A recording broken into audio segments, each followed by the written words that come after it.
Napenda kusisitiza kwa dhati kwamba serikali haitokubali kuvumilia vitendo vya mawakala wanaotoza Watanzania gharama kubwa zisizo na msingi katika mchakato wa kuunganisha na fursa za ajira ya nje ya nchi. Naamini mwenyekiti upo vizuri na unafuatilia hilo kwa umakini sana. Serikali ina wajibu wa kuhakikisha kuwa fursa hizi zinakuwa na manufaa kwa Watanzania na hazigeuki kuwa chanzo cha kuongezea mzigo wa kifedha. Kwa hiyo, nawaagiza mawakala wote kuzingatia sheria, kanuni na taratibu zilizowekwa na kutoza gharama stahiki na zilizoainishwa kwa mujibu wa taratibu. Benki ya CRDB imetenga kiasi cha bilioni 250, Mheshimiwa, kwa muda wa miaka mitano.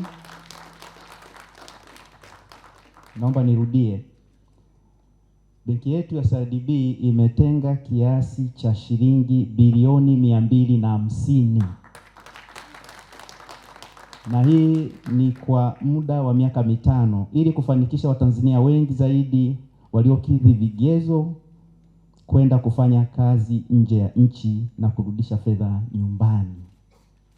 Lakini kwa kadiri tutakapokuwa tunaona na watu wa mahitaji na jinsi ambavyo watu wataongezeka, Mheshimiwa, nikuhakikishie hiki kiasi tutaweza kukiongeza kufuatana na umuhimu na mahitaji yatakapokuwa. Mheshimiwa mgeni rasmi, utafiti tuliofanya CRDB unaonyesha kuwa gharama hizi kwa wastani ni kati ya shilingi milioni 5 hadi shilingi milioni 20. Kati ya shilingi 500,000 hadi milioni 20. Kutegemea na aina ya kazi ya nchi mtu anayoenda kufanya.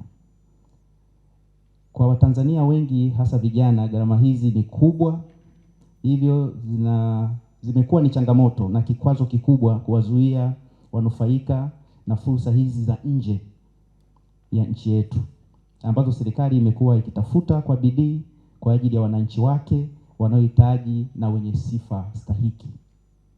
Hivyo changamoto ambayo leo benki ya CRDB imeamua kushiriki kuikabili kwa vitendo ili kusaidia wanufaika kutimiza ndoto za vijana wetu walioweka juhudi na mikakati ya kujikomboa kiuchumi na kuboresha maisha yao binafsi pamoja na familia zao wanazowategemea.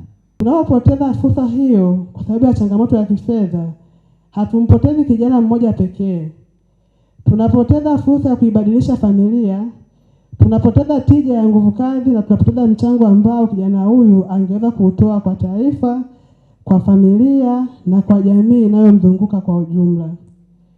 Ndipo tulipoona umuhimu wa kutafuta suluhisho wa changamoto hii kwa pamoja.